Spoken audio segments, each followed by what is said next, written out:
और ये सारा काम आपको इंशाल्लाह आने वाले दिनों में ओपन हो जाएगा, ये किसका एजेंट था और ये भाग के कहाँ जाएगा।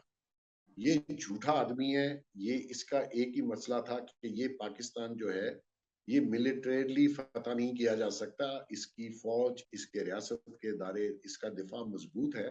इसको, इसकी मईशत को तबाह किया जाए, जो कि ये पढ़ता रहा किताब वो फाइनेंशियल हिटमैन की, और ये उसी तरफ जा रहा था। इसने मईशत को तबाही पर्पसली किया है। ये बड़े तरीके से ये काम पे लगा हुआ है। आप बता दीजिए इसका क्या, जो इसने वादे किए, जो इसने कहा कि मैं ये करूंगा, इस्लाहात जो चेंज लाना था और नया पाकिस्तान, उस पे कोई काम किया सवाए इसके कि अपने अपोनेंट सारे फारग कर दिए। और अब भी ये चाहता है कि फौज तबाह हो और मैं फौज को कुचल दूं, और ये जो बाकी अपोनेंट है उनको भी पीछे करूं और खुद आ जाऊं और सारी जिंदगी मजे करूं। ऐसा हो नहीं सकता, और ऐसा कभी अच्छा, इंशाल्लाह होगा भी नहीं। ये जो मिस अप्रोप्रिएशन है, जो रूल्स को बाईपास करने का एक खान साहब को शौक है कि यहाँ पे भी हम देख रहे हैं कि इफ्तिखार दुरानी तो ज़ाहिर है गवर्नमेंट पीटीआई को तो वो रिप्रेजेंट कर सकते थे, लेकिन जो गवर्नमेंट वाला था वहां पे तो फॉरेन ऑफिस की रिप्रेजेंटेशन चाहिए होती है। तो ये इस तरह के रूल्स को बायपास करना, उसको उसको तोड़ना, आपको नहीं लगता कि ये भी अनलॉफुल है? लेकिन लोग, मतलब उनके उनके चाहने वाले तो कहते हैं वो फॉरेन फंडिंग अगर ली भी है तो पाकिस्तान ला रहे थे ना, तो खान साहब उससे हलाशेरी ले लेते हैं कि भाई मेरी तो कोई बात भी मेरे फॉलोअर्स को नहीं हिला रही, तो इनके फॉलोअर्स को क्यों बातें नहीं हिलाती? कुछ इसका भी बता दें। देखिए, अगर ये कौम थोड़ी सी पढ़ लिख और समझ वाली होती तो आज ये हालात इस मुल्क के ना होते, और आपकी लीडरशिप बेहतर होती। आपका वोट बहुत कीमती है, आपने सोच समझ के देना है। अब अगर आप वोट एक बिरयानी की प्लेट, एक देग और एक आटे के थैले के ऊपर आप वोट अपना बेच देते हैं, तो आपके नसीब में ऐसे ही लोग होंगे। सिर्फ इनके वोटर और सपोर्टर बंदा पूछे कि यार 4.25 साल ये गवर्नमेंट में रहा है, कोई एक काम तो बता दो जो इसने इस अवाम के लिए, आपके लिए, आपकी आने वाली नस्लों के लिए, इस मुल्क के लिए किया हो। अब अंधाधुन फॉलोअर्स, और मैं क्या कहूं उनको, आपका मुल्क है, आप उसको गवर्नमेंट में लाना चाहते हैं, कल लेके आए। ये आपने भुगतना है, किसी और ने, इंडिया वालों ने नहीं भुगतना, अमेरिका वालों ने नहीं भुगतना, ये आपने भुगतना है। ये सारा जो इशू इस वक्त चल रहा है तंजीला, वो ये है कि ये किसी कानून को मानता ही नहीं है। जब इसने जाना था, आपने देखा किस तरह इसने लॉ वायलेट किए, स्पीकर को, डिप्टी स्पीकर को, कैबिनेट को बुला के, जिस किस्म का इसने 1 मिनट ड्रामा लगाए रखा है। इसको पता था ये जा रहा है, इसको पता था इसके पास वोटों की स्ट्रेंथ नहीं है। इसको ये भी पता है आज कि ये कुछ भी कर ले, 2/3 मेजोरिटी ये इस पाकिस्तान में नहीं मिल सकती इसको, जितने मर्जी जलसे करे। तो आना तो इसने फिर भी, अगर फर्ज कीजिए जीत भी जाए, गवर्नमेंट बनाए, तो इन्हीं लोगों के साथ बनाएगा ना, बाकी मुख्तलिफ पार्टीज के साथ, ये खुद से तो नहीं। लेकिन इसका फाशिस्ट जहन है, ये समझता है कि मैं सब रोन दूंगा, नया लॉ वही है जो ये चाहे। मैं समझता हूँ आने वाले दिनों में ऐसा नहीं होगा, इसको लॉ के ताबे होना पड़ेगा, और इसको एंड मेरा आखिरी पे सवाल इसको आपसे यही जरूरत था है। कि आने वाले दिनों में क्या हो रहा है? आप कह रहे हैं कि सब कुछ एक्सपोज हुआ हुआ है, इदारों के पास हर एक चीज तैयार है, एफआईए के पास बहुत सारी चीजें हैं, गवर्नमेंट के पास बहुत सारी चीजें हैं, तो इसके बावजूद रुके हुए हैं। लेकिन आपको लगता है कि इसी तरह रुके रहेंगे या कुछ होगा? कोई बड़ी डेवलपमेंट आप देखते हैं? बिकॉज खान साहब वो कह रहे हैं होगी मुझे जी, मुझे बिल्कुल। सितंबर में ये निकाल रहे हैं, और ये कह रहे हैं कि मुझे आउट किया जा रहा है इस गेम से। ये तो खान साहब ने खुद भी कहा।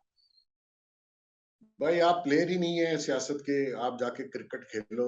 आपको जिन्होंने सियासत में लाया था, उनका, उन उन बेचारों को तो ब्लेम नहीं किया जा सकता। वो तो समझ रहे थे कि एक थर्ड फोर्स आएगी, शायद पाकिस्तान चेंज हो जाए। लेकिन आपका मकसद कोई और था, आप तो एक साजिश का हिस्सा है इस मुल्क के खिलाफ।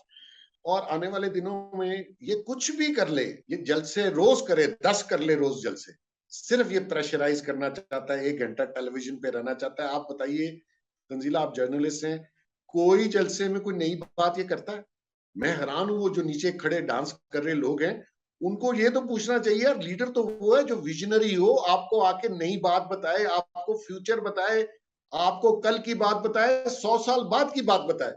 ये तो कल की बात नहीं बताता, क्योंकि जो चीजें ये पीता और सूंघता है, वो तो दिमाग माउफ कर देती हैं। आप उसके पीछे लगे हुए हैं और मुल्क को खराब कर रहे हैं। अब ये है, अब ये डिसाइड किया गया कि ये ना तो फौज को स्पेयर कर रहा है, ना अदलिया को स्पेयर करे। अदलिया में कुछ जज जो हैं, उनकी फैमिली जो है, वो इस शहर में गिरफ्तार हैं यूथियों के।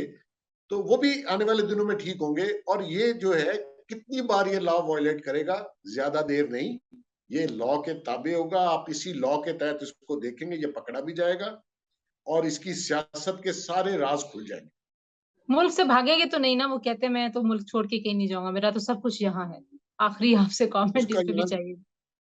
नहीं, उससे पूछे क्या है यहाँ उसका, वो क्या ढाई है, तीन सौ बच्चे उसके कनाल का बारे में। 250-300 कनाल का घर है, मतलब वो कहते हैं दैट इज ऑल वो माय। तो उसने उधारी मांगी हुई वाइफ को दे दिया।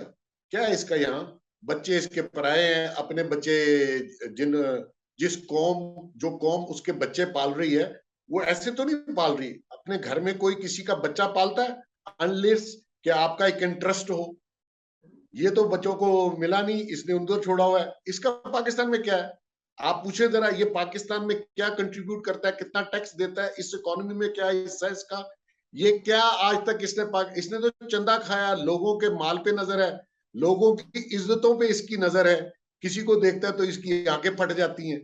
ये तो बुरी नजर है इसकी, तो नीयत खराब है तोशाखाना इसकी। केस में भी कुछ हो सकता है? तोशाखाना केस में फिर हमने देखा कि 10 गुना इनके असासे बढ़ गए। पीटीआई के लोग उसको भी जस्टिफाई कर रहे हैं। वो कह रहे हैं वो पिछले साल नहीं जमा कराए थे, इस दफा गोशवारे जमा होंगे, बता देंगे कितने असासे हैं। ये ऐसा नहीं होता तंजीला। भी मेरे मेरे पे 5 साल, इसने 5 साल का पिछला एफबीआर का रिकॉर्ड निकाल के मेरी जान अजाब कर दी। मेरे 22 अकाउंट मेरी फैमिली के, जिनमें मैं सिग्नेटरी भी नहीं था, सब बंद कर दिए और मुझ पे इतना बड़ा टैक्स लगा दिया कि मैं आपको बता नहीं सकता। अपनी बारी, ये कैसे हो सकता है कि जी मैं पिछली दफा नहीं बताया, इस दफा बता दूंगा, ये नहीं होता। आप प्रॉपरली, आपको एफबीआर में जो है वो रजिस्टर्ड होना पड़ता है। एक बात आपको पता है, इलेक्शन में अगर आपका ओपोनेंट कह दीजिए आपने ये अकाउंट छुपाया, ये चीज छुपाई, तो आप डिस्क्वालीफाई हो जाते हैं। इसकी तो हजारों चीजें हैं जो कि अभी एफआई निकाल लेगी, और मुझे खुद इल्म है इन चीजों का, जो ये करता रहा। तो ये कहना कि जी मैं इस मुल्क से बड़ी मोहब्बत करता हूं, आप बताइए इस मुल्क के लिए आपने किया क्या? तो ये 92 का तोशाखाना वर्ल्ड में भी कप आपने सजा सजा हो जाएगी इनको? तोशाखाना में वो कहते हैं जी कोई कोई ऐसा नहीं है, क्योंकि जो पहले हैं वो इनसे बड़े बड़े गिफ्ट्स लेके गए हैं और कम पैसे उन्होंने दिए हैं, वो बार बार जरदारी साहब और नवाज शरीफ को ले आते हैं। नहीं, देखें, कंसीडमेंट ऑफ एसेट्स में बिल्कुल आप डिस्क्वालीफाई हो सकते हैं, कंटेम्प्ट में आप डिस्क्वालीफाई हो सकते हैं। आपने इलेक्शन के ये जो फॉरेन एडेड कंपनीज रखी हुई थी, उसमें क्लियर कट है, उसमें कोई दूसरी राय नहीं, कोई वजाहत नहीं, आप पैसे नहीं ले सकते। सिंपल। इवन पाकिस्तान की किसी कंपनी जो रजिस्टर्ड हो पाकिस्तान में, हो पाकिस्तानियों की हो, उससे भी आप पॉलिटिकल पार्टी फंड नहीं ले सकती। Very simple. आप उससे बच नहीं सकते, इसको पता है। ये इसको पता होता है कि मैंने चोरी की हुई है। देखिए, ये मॉरली करप्ट तो पहले दिन से था।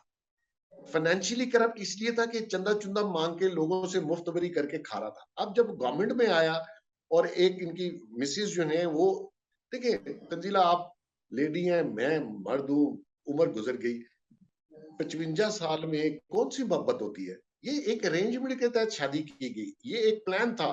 वो प्लान इंशाल्लाह लोगों के सामने आ जाएगा। माल बनाओ स्कीम थी उनकी, और वो 110% सक्सेसफुल है। वो, उनके बच्चे, उनकी फैमिली। तो इसको नहीं पता था अरबों खरबों रुपए चोरी हो रहे हैं, फराग होगी और ये वो, और घर में माल आ रहा है। इसको नहीं पता था ये कहां से आ रहा है।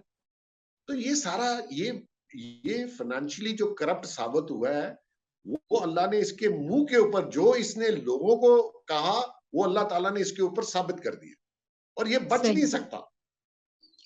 थैंक यू मोहसिन साहब, आप से बात करके हमेशा बहुत अच्छा लगता है, और थैंक यू आपने हमें वक्त दिया। थैंक यू फॉर वॉचिंग जी। अपना फीडबैक हमें जरूर दीजिएगा। इंशाल्लाह अगले सेगमेंट में आपसे मुलाकात होती है। अल्लाह हाफिज।